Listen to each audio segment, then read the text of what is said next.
Hello and welcome to Higginsanity. I'm your host, Jason Higgins. I'm your co-host Dan Slot. What's going on, everybody? How y'all doing?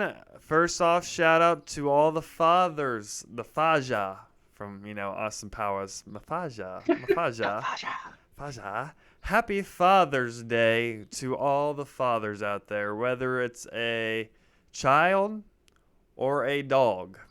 In my aspect, I am a dog father. The dog father. So I Oh wish my. myself a happy Father's Day. Well, you never know. You might have one run around out there. No, no, no, no, no, no, no, nope. We're gonna. That's a N and an O for no. I like seeing some of the memes and tweets though, where they put like, I think I saw a meme. It was like Joe Burrow carrying like a it was like a dad carrying a kid on his shoulders, but they Yeah. changed the faces out and it said and they had Joe Burrow's face on the dad and had Patrick Mahomes' face on the kid, and it was Oh like gosh. Happy Father's Day to to Patrick Mahomes' daddy. And I'm like, Oh oh my gosh. gosh, like people these days, like come on now. People have too much time on their hands. They do, they do, they do. Quick to get to the internet. Quick to get Yep. to the internet. Yep. But shout out to my Faja, uh, Yep. Jeff Jeffrey. He's been a great role model and he's been a great father. Um, I don't know where I'd be without him. Obviously, I got millions of stories, about him. I mean, a lot of stories you obviously relate to basketball because we spent like 15 straight years of my life on the basketball court together, whether it was in at Spies Fieldhouse or in Logansport or in all the tournaments through Spies, whether we're at Kansas City, Ohio, St. Louis. I mean, we went all over the place, and just Yeah. a lot of countless memories. And so, I mean, I would say if anytime someone asks me to share a memory with my dad, I think obviously the first ones that always come to mind will be something like basketball related, just hmm because we spent so much time. I mean, you can throw baseball in there, and you can throw everything else, but seemed like it seemed like a lot of stuff that correlate with us. Where it's whether we're watching basketball, we're playing basketball, we're talking basketball. Um, that's what we do. Yeah. That's awesome. Yeah. I mean, obviously, shout out to my dad. He never coached me or anything like that, but I mean, he was always at my soccer games and everything like that, always there for me.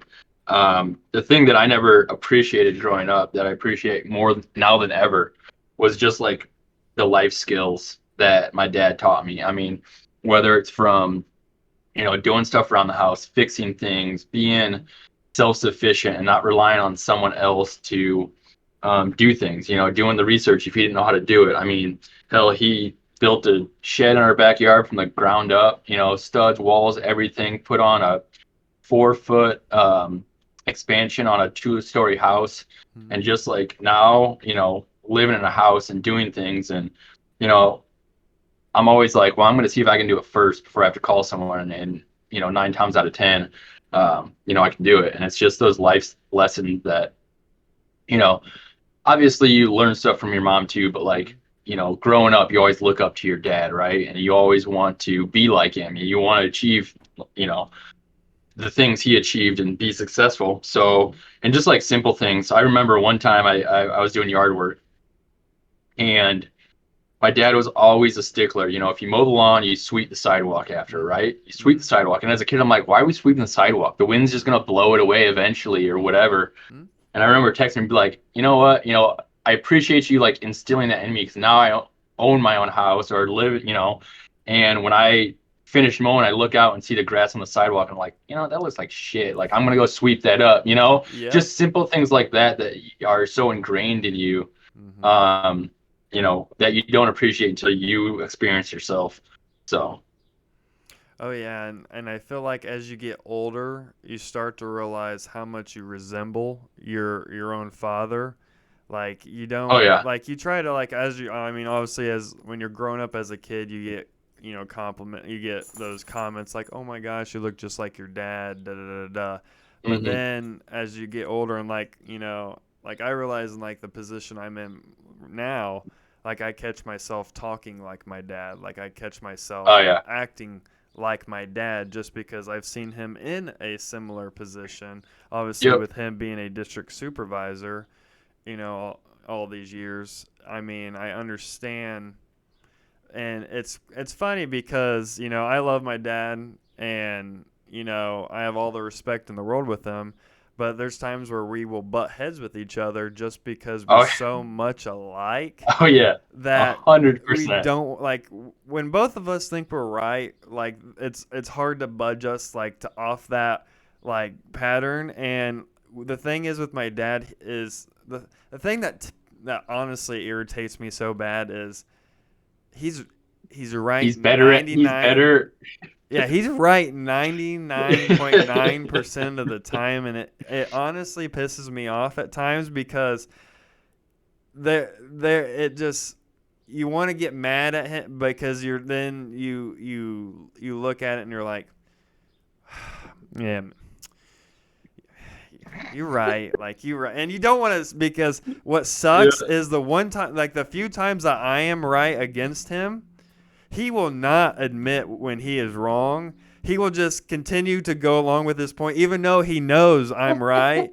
He just knows it irritates me, and he'll Yeah. continue because he's just stubborn like that. But Yeah. it sucks because, he's called so much stuff with like for example, with some of my past relationships when I wasn't seeing the red flags because my butt's colorblind, obviously, Right. because I don't Your, see red flags. your honeymoon phase, in love, all Yeah, that yeah, BS. Yeah. and he's seeing this stuff, and he's like, she's crazy, and like everybody's, and that's obviously my type, but it's crazy because then I look back and I'm like, you're right, or if it's sports related, it's like you're right, or if it's like just in life in general at times, but I notice he gives me a lot more credit now because there is a bunch of stuff that I've been through and I've Right. done or seen that he has no idea or have been through, and that stresses him out because every once in a while I'll tell him a little story of something that's happened like in Hammond or back in my Mhm. college days or whatever. He's like, "Don't tell me that. I just don't want to Yeah. know. I don't want to know." Yeah. But I'm like, what? That's the point. I'm older now. I can't get grounded, and I want to share these experiences and stories with you, so you know. So you know. Yeah. Yeah. No, my dad and I are very much alike too, and we're big like card family. We play a game called Hazi, which Hmm? is basically like double euchre. And even when we're partners, we'll be arguing over hand or how we played something or go back in each other's. And we're like, in the moment, we're both heated, but like, there's no like lingering, hate or anger or anything like that. But just in the moment, we're both so convinced we're both right in the Hmm? matter of fact. And more times than not, it's just the next hand's being dealt. So we're like, all right, whatever. Let's go. Like, Hmm? we're still gonna win, But yeah. And then you mentioned like your dad's, a district manager, and my dad worked at Martin's for 45 years, and I worked there for almost 15. And my dad obviously worked with tons of people, and as I moved up the ranks, I worked with a lot of the same people. And so many people were like, "Oh, you're just like your dad. Hmm? You run the store just like your dad did." And to me, like that was a huge compliment. My dad was very successful in his career. I mean, he opened two brand new stores. Like they were opening a brand new store, and they went to him and was like, "We want you to open it. We want you to run it." So, like to be, you know, put alongside him in so many aspects was to me a compliment. And so yeah, I mean, obviously, you want to be like your dad, and just like all dads, my dad wanted me to be better than he was, and Hmm? hopefully, me being a dad, my kids will grow up and be more successful and better than I am, and that's always the goal, and hopefully, you know, you are lucky enough to grow up with a dad who has those same wants for you, Hmm? and I'm lucky that I did. So, I mean, I remember it was probably 2 3 weeks into my job when I worked for Child Protective Services as an investigator, and I came home one day and I was like, now I understand why when I was a kid, growing up 5, 6, 7, 8, 12, whatever. Right. I now understand why you didn't want me going to certain places, or you didn't allow me to go to certain places at certain times of the night, or certain areas Mhm. or of the town, or whatever the case may be, because I didn't know what went on. Yeah. You're a kid, Yeah. But then when I worked for Child Protective Services, I was like, holy crap, this goes on in Wide my eyes wide hometown. open. Yeah. Yeah, like this stuff happens every single day. Now I understand why. Like I thought you guys were being just being Like mean, overprotective just being assholes, but basically. yeah, Yeah. yeah, and it would upset me at times, obviously as a kid, not knowing Right. any better. And then I was like, now I mean, I understand, you're right. And I remember my dad was like, oh, it only took you 24 years to Yeah. tell me I'm right. Well, I'm like, whatever. Like, I've Yeah. told you that before. Yeah. But Like, yeah, no. because your dad was a saint growing up. Yeah. I'm sure he Yeah. never did any of the stupid shit Yeah. you did. Oh, he'll pretend like he was. He'll tell you that he was and everything, and then just I'll go down the street to his parents' house and Getting the real story. they give you all the dirt. Just they'll lay it all out, and Yeah. it's hilarious. But I mean, I do like the compliments of having the work ethic and being Hmm. like my dad, just because he is so successful Yeah. and what he's done in business and stuff. And but also besides the business aspect of he's been such a successful basketball coach. Every Yeah. team, whether it's even middle school, high school, travel ball, baseball, soccer. I mean, he's always had winning seasons, winning teams. He's brought honestly, he's some of my friends or some of my teammates who were trash, not being mean in Right. general, Right. but like he got some guy like he could get Maybe not people. trash, but wouldn't have succeeded without the proper coaching. Yes, and Right. like my dad took the time to work with people, and he loved the game. He knows the game really well, and I always thought, if I got into coaching one day, and I'm just gonna throw this out there, I had every kids camp I coached from high school to college. I won the kids championship. I never lost. There Never you go. lost. Just throwing that out there. Never lost. But if I was going to go into coaching one day, like being a head coach, whether it's middle school, high school, college to the next level, which that would be a dream. Yeah. I would love to have my dad right by my side, just because he knows the game so well. He knows the ins and Right. outs, and he just knows how to talk to people. He knows how to get the best out of people, whether it's business related, sports related, or family related. And so, I mean, I give him all the credit in the world. And, sometimes he doesn't think I give him some credit, but I always do. But, Yeah. I That's stress him the out. So yeah. it's all good. Yeah, that's one thing. Obviously, for so many years, my dad and I being in the same business was he taught me, you can have a goal. You can get people to all reach the same goal, reach the same, whatever it is. But every person's different. You can't treat every person the same way. You've got the people who you can ride, who are going to respond to that and then be like, oh man, my boss is on me, and they see something in that. But there's some people who you need to kind of coach, kind of pep them up, give them compliments, even if it's something that you do without thinking about because it's second nature to you. For them, like a simple thing as remembering to fill the water on the shelf before they leave that night because they've had trouble doing that. The next morning, you'd be like, hey, good job, and then that just boosts them for the next week. Mm-hmm. And, it's something, I would like to say I'm self-sufficient. I drive myself. I motivate myself. I always have. Mm-hmm. But, that's something that I always try and, strive to still do, even if I'm not their boss, even if they're coworkers, seeing that, acknowledging it and all that, just because everybody's different. Oh, yeah. No, for sure. I And mean, that's the same with basketball. You've got a superstar who you're gonna ride them, and they're gonna, if they are a superstar, they're gonna rise to the occasion.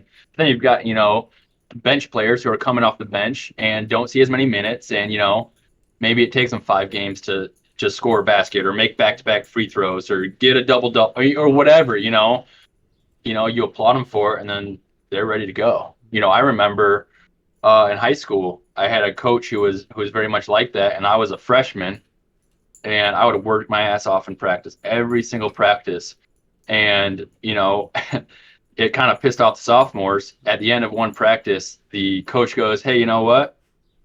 Slot's been working his ass off for the last 2 weeks. He's got a starting role next week." And then after that, he pulled me aside. He said, "That starting spot is yours to lose."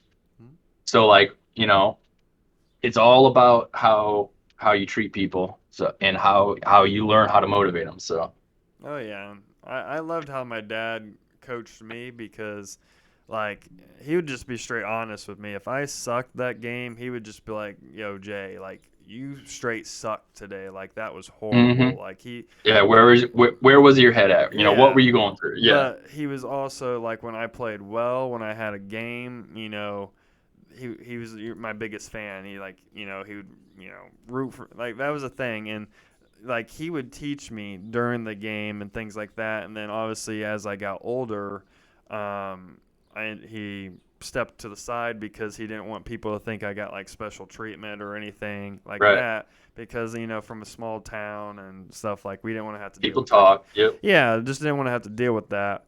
But I loved learning from him, and I mean those are things that I miss to this day. As I remember I'm back in high school, I set the records for a bunch of different 3-point records and things like that, and threes in the season, all that kind of good stuff. But because of that, I only did that because one, I shot 500 to 1,000 jump shots a day, but my dad was my rebounder 75-80% of the time. And then also, the night before a game, he would take me up to the middle school and we would do our shooting workout, every Thursday night before the game. Yeah. And that's how we would do that. Whether it was 8 o'clock, 9 o'clock, 10 o'clock at night, he would stop whatever he was doing. I mean, he'd work, 12, 13 hours all day and then get off work and then just come over and meet me at the gym, spend another hour and a half getting shots up, and then he would go home and eat dinner. And at that Yeah. time, it's 10, 10:30, 11 o'clock at night. Yeah. So, I mean, I give him all the credit in the world. I mean, he loved, though, when I played for the Speech North Stars up in, Fort Wayne, all the travel stories, playing all against, guys who are now in the NBA or played D1, D2, D3 basketball, NAIA. Just all the stories, whether it was Kansas City to Missouri to Ohio we went all over the place. And, just a lot of countless memories. But also, I remember growing up, one of my favorite funny memories as a kid. So I would enter a lot. I did a lot of. We had what's called the Elks free throw shooting contests, hmm and it was a big thing in Indiana. I don't know if it's in other states or not, but it was huge in Indiana, especially growing up as a kid. And I was in the free throw contest every year. Made state. Did all that. But one year, I remember we just finished. It was like what you would do, like city, then district, and then it was state. It was something like that. It was like an order. Well, I win the city, so we're on our way back, and it was early in the morning. We had breakfast, and I have 2 glasses and like the 2 cup holders, and they're full of milk. Okay, because it's breakfast in the Oh, morning. gross. Well, I'm in the passenger seat, and my dad's driving, and we have donuts and milk and whatnot. Well, he's on the cell phone, and he's calling my mom saying, "Hey, look, Jay won the free throw contest again today, da da da da," like or something like that, or Jay wants to tell you. So he goes to hand me the cell phone. Well, I wasn't even looking yet to get the cell phone, and he drops the cell phone In the in the milk. glass of milk. Then, what's he do? Starts yelling at me, saying, "Dude, what the heck? You just dropped my phone in the milk." I'm like, "What are you talking about, dude? Like, I didn't even grab the phone. Like, I wasn't paying attention. How are you going to blame it on me?" Still to this day, he will lie and say that it was my You'll fault. not admit that he dropped Yeah, it. he dropped the razor, the little flip razor phone, straight in the milk. Straight in the milk. Oh, that's awesome. But I was cracking up, and then not even a few weeks later, we go to, I think it was Camp Wildwood, and this is all, I think it's like past Monticello or something like that. And we're on our way back, and he ended up taking me home instead of riding the bus. And I remember I'm in the passenger seat asleep, and I happen to wake up and look out, and I kid you not, I see a tornado. A tornado. And I look at my dad, he's like, "It's okay, man. Just go back to sleep. You're fine." And I'm like, "Okay." And I just bob my head back down like, he's just driving along. And there's a tornado just chilling right over here. And we get home and everything. And I go to school the next day. It's all over the news how this tornado comes through. Da, da, da, da. I'm like, yeah, I saw that. We were driving like the school bus pulled over to the side, and they didn't come. They pulled over for like 2 hours because of the tornado, and they didn't want to go through. My dad's like, nah. I'm going home. He'll be fine. We're good. Like I'm going home. I'm I've not been getting here a all hotel. day. Like I'm not dealing with this. We're going home. Drive straight through. Tornadoes just driving alongside, and he's, just go back to sleep. You're fine. I'm like, this guy, it's okay. We'll just drive alongside a tornado. It's like a normal everyday thing. I mean, we are Midwesterners. We're in Indiana. Right. I mean, we do like. No wonder why when there's storms and everything, I'm like looking out like, oh yeah, everybody else is freaking out and like, yeah, I'm like, I want to go watch it. Yep. Oh yeah. Yeah. Yeah. I was like, just because you did that, like that at that time, if like obviously nowadays everybody has a cell phone, but like that would have been the perfect like capture the moment, like what is going on? Yeah. One other thing I'll remember is our family vacations. Obviously, growing up as a kid and going to the Carolinas, or we would go to Florida. And I remember we went to Universal Studios. That was a thing that we did a lot. We went to Universal Studios, and there was this ride called Jaws. Okay. Well, I think it's closed now. Actually, I think it's actually closed at Universal Studios now in Orlando. But Jaws, growing up as a kid, I had a fear of sharks. I had an irrational fear of sharks. I did not want. I went in the ocean, but I went heel deep. Yeah. Because I was afraid I was about to get bit by no shark. I was like, no. So we get on the Jaws ride, which my dad had to basically almost force me on. Yeah. So we're on this Jaws ride, okay. And it's a boat and goes through the water and everything, and the shark comes up a couple different times, and this thing's big. And it's lifelike looking. Not gonna lie, it's pretty lifelike. And as a kid, like obviously, I'm believing this crap because whatever, I was pretty gullible as a kid. Right. I'll have to tell you another story about So, it gets towards the end of the Jaws ride, and I'm like looking over the edge to kind of see like when's the shark coming up. My dad picks me up a little bit and starts to pull me over the edge, like hold me over the edge. And he's like, shark bait, shark bait, shark bait. I'm screaming. The guy is gets on the little intercom, goes, sir, please keep your kid inside the boat at all times, sir. I was like, who has to tell their parent this at a freaking Universal Studios? Like, you have to keep your hands and feet inside at all times. No, keep your kid inside the freaking boat. And he thinks it's hilarious. My mom's like pretending she don't know us. Like, she's like, I don't even know these people over here. And I'm like freaking out.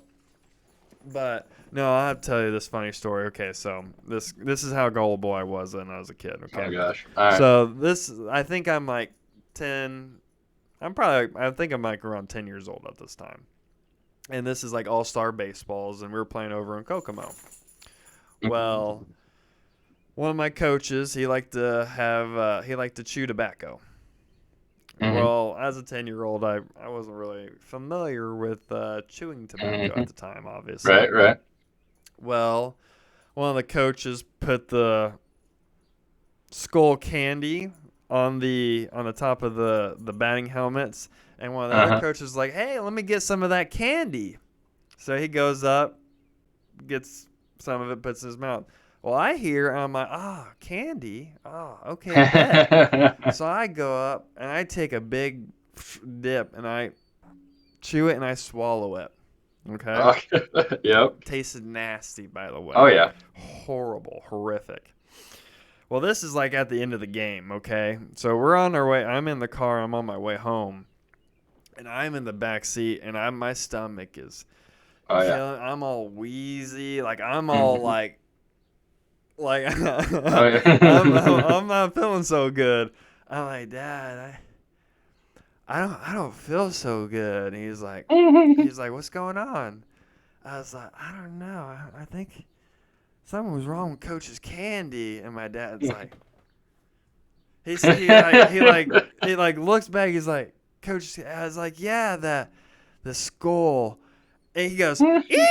Right on the brake, just pulls over and goes, what in the hell? I get out! And as soon as he stops the car, I'm just vomiting, just throwing up Oh yeah. everywhere.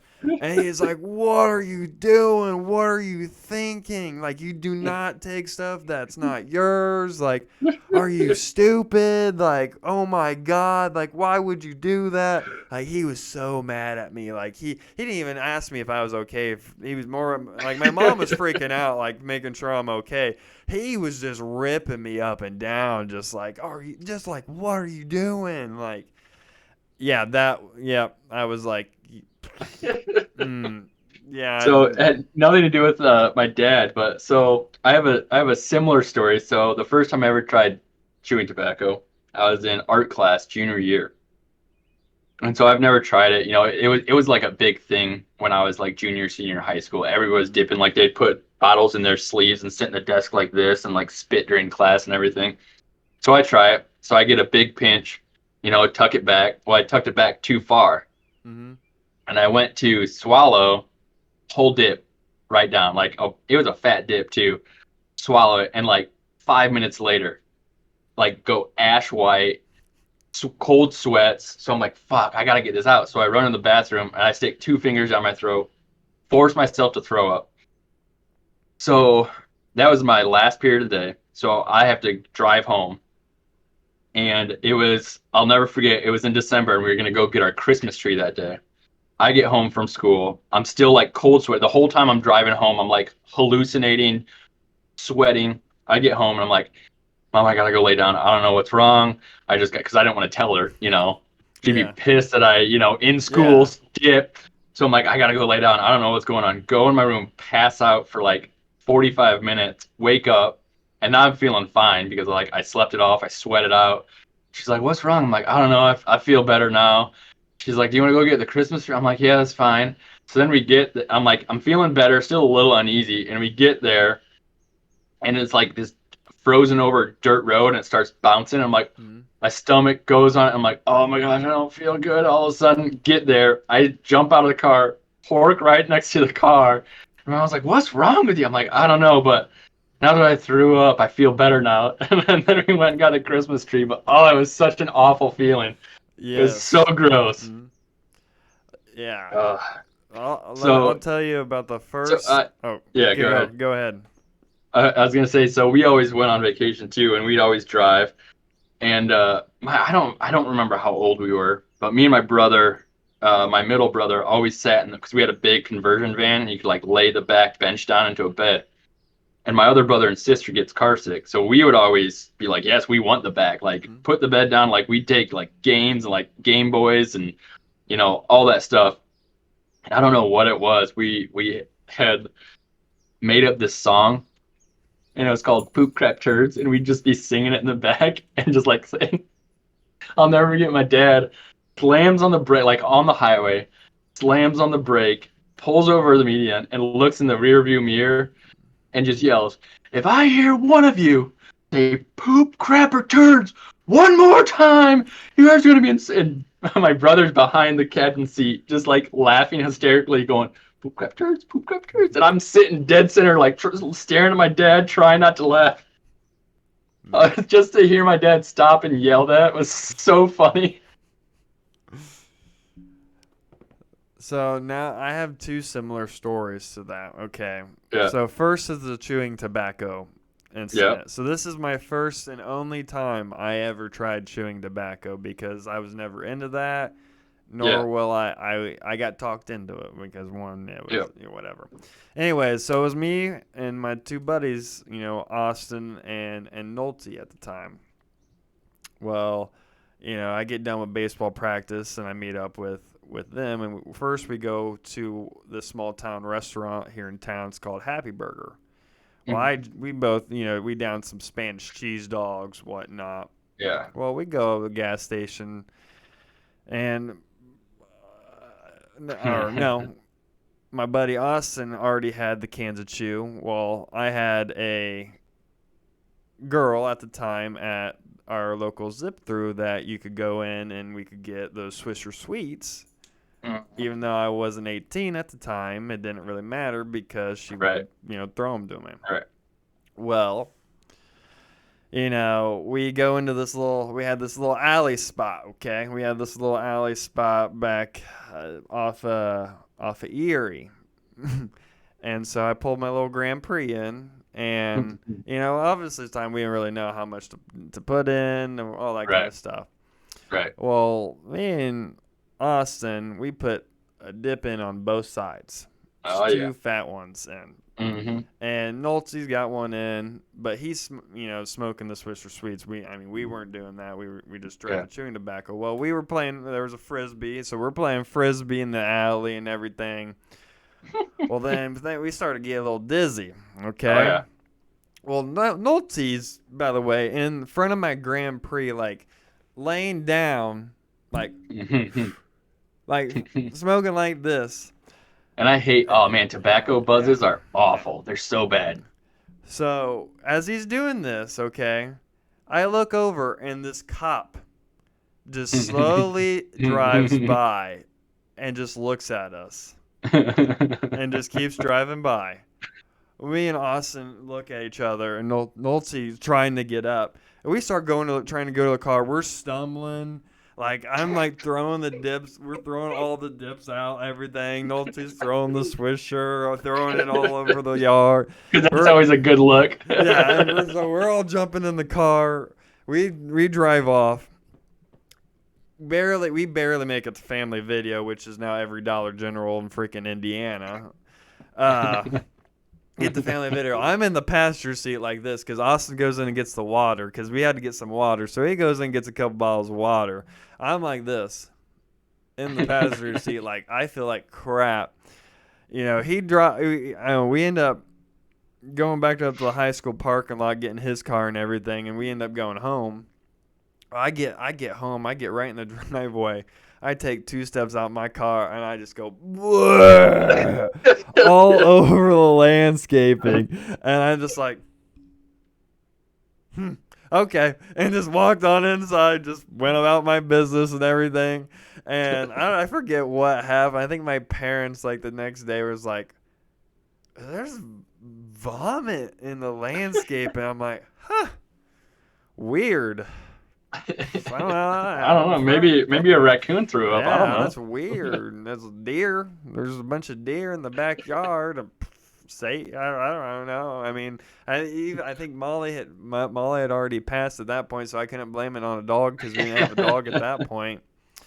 But the second story is we were coming back from Myrtle Beach off one of our family vacations. And there's a restaurant there. It's called Dick's Last Resort, and they say Right. like really crappy things to you. They put those bags over your head, throw Yeah. napkins, all that kind of stuff. It's a fun place to go to. It's a lot of fun. If you get easily offended, you don't want to go there. If you're Right. like a super baby or whatever, you don't want to Mhm. go there. Well, there's a lot of places called Dick's around Myrtle Beach, like Dick's Last Resort. It was like Dick's Surf Shop, and like all these Right. billboards. And so every time I'm like, look, there's Dick's. And then Sarah would say, oh, there's Dick's. And then Ash would be like, oh, Dick's. And I mean, we would just go around, Josh, Dick's. And we'd just keep going and going and going. And my dad's driving. And then out of nowhere, my mom, out of nowhere, the sweetest angel in the world that does not cuss, does not say anything bad, goes, if I have to listen to one more dick one more time or hear dick again, I'm going to. And then she goes, and my dad literally swerves because he's like, oh my, like so shocked. She goes, if I gotta hear dick again, I'm so sick of dick. If I gotta hear dick or see dicks one more time, I'm gonna be a dick.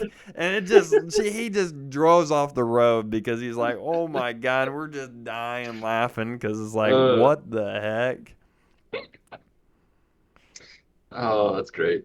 I love those moments. Yeah, so that's why I was like similar stories. That's why I had to like jump those off yours because I was like, boom, boom.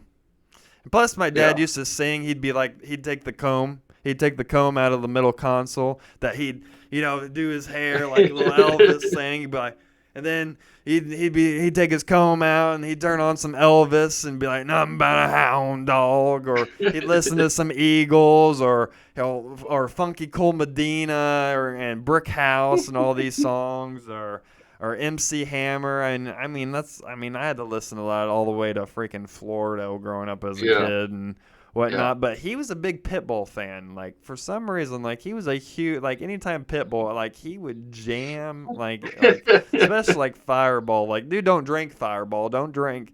But then that song comes on, he's like, Fireball. Do do do do do. Do. I mean, I've seen him do that exact move before. I know. He's like, do. I think last time he was grilling out, and that came on. He puts the spatula in the air. That's what I'm saying. I mean, he does the whole comb. He does the whole impression and everything. I'm serious. I'm for real. Yeah.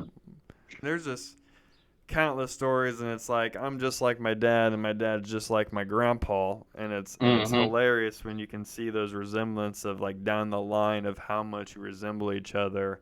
And it's just I'm so grateful for both my dad and my grandpa for what I've learned from them on just like everyday life in general, like you were saying, and just basic everyday life skills that people don't know the absolute basic things about so much. It's insane. Yes. It's crazy. Yeah, because it's like there's like different things where you can save money on, like if you change your own, how to take your battery out, how to change your battery, how to change your oil, how to, fix your sink, how to do all these different things where you don't have to call a plumber, you don't have to call all these different people when you can fix things yourself. Half the time you can go get the supplies and do it yourself for cheaper than just having them call out and tell you what's wrong with it.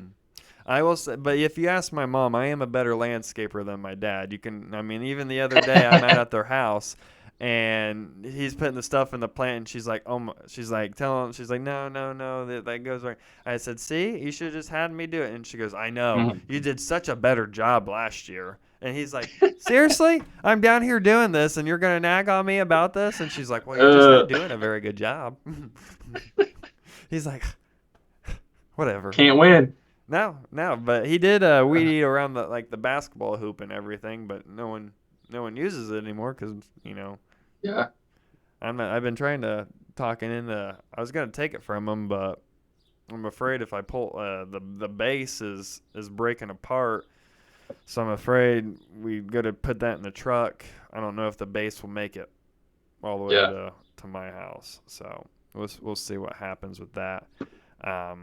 But the funny thing is, with my dad being a Steelers fan and me being a Bengals fan, that's something that we battle every single year. Obviously, they have more Super Bowl rings is his go-to. Right. I mean, obviously, of course, that's a thing. But recency bias, if we're going like, I don't think the Steelers have won a playoff game in a few years. I mean, obviously they didn't have a 30-year drought like some of us over here, but it's been great because like for example, last year, week 1, I went to the Steelers-Bengals game, and I'm texting back and forth with my dad, and he's talking crap to me, and I'm talking crap to him, and then I end up stop talking crap because we end up playing like crap, and then I end up getting him back later on in the season, but I still give him crap about the Ryan Finley game when the third string quarterback beat them when they were like Yeah. when we were like 2. Oh, and then his smile when he is on the ground and he's just smiling. I'm like, I'm gonna get that framed for you, and I'm gonna hang it on your wall. That way you see it forever. And You so, should get your mom a T-shirt with that on it and tell her to wear it every Sunday, so he has to look at it every Sunday. She would. It's funny because she thought it would irritate me because she loves Joe Burrow. Like she loves watch. Like she'll actually watch the Bengals because she likes watching Joe Burrow. She thinks Joe Burrow's cool, and like it's funny because she only knows like 5, 6 football players probably total, and 2 of them are Tom Brady and Peyton Manning, who aren't in the league now. You have to be dead to not know who they are. And so she knows, and she knows Jamar Chase. Like she knows the other like 4 players she knows are on the Bengals, and one of them's T. Higgins because Right, obviously, so yeah. she knows the Bengals players. Like she'll tell you the Bengals players, and that's who she really knows. But it's funny because she roots for them. But now it's funny if the Bengals. And my dad even admitted to this. If the Bengals aren't playing the Steelers and they're on TV, my dad will watch the Bengals play, and he actually likes watching Joe Burrow. When you can actually watch a good team and not just watch the Steelers throw away every season. There you go. I'm interesting. I can't wait for our football episode because that'll be exciting. I feel like that's going to be a long episode. I feel like a lot of good stuff's going to be said. I promise I won't say any bad stuff about. I'm not going to try to say any blasphemy besides the Brown. I'm just kidding. Just save it. Save it. No, we'll do that a little closer to season start. Yeah, because we're big fantasy football players. For y'all don't know, Higginsanity, the host right here, and the co-host, we are in a fantasy football league. It's called Blood, Sweat, and Beers League. Co-host. But we run this fantasy football league, and actually the winner this year gets a championship full-size fantasy football league belt. So you know what I was thinking we should do? What's that? We should get a T-shirt, a Higginsanity T-shirt, and every year put the winner on the back, and then just pass it around. That's true. We could do that as well. That'd be neat. But no, we thought we'd do a little episode for the fathers since we did a little episode for the mothers. And so it's a little late, but that's all right. Yeah, so shout out to all the fathers out there. Shout out to all the fathers that are trying to get back in their kids' life. I know with working at DCS, I mean, I saw families to where I saw dads that tried everything they could to get back in their kids' life or whatever, and there was obviously obstacles and things of that nature. But no, shout out to all the dads out there that, want to be with their kids, that, want to raise their kids, all the great dads out there, and just the ones that are trying to make it. Yep. Couldn't have said it better myself. So like and subscribe. I mean, Higginsanity, we're on YouTube, we're on Facebook, we're on Twitter. Hit us up if you... Email us, onedansanity@gmail.com. Ideas, comments, questions, topic ideas. Just give it to us. Thank you. Well... Till next time, deuces. Holla at ya, boy.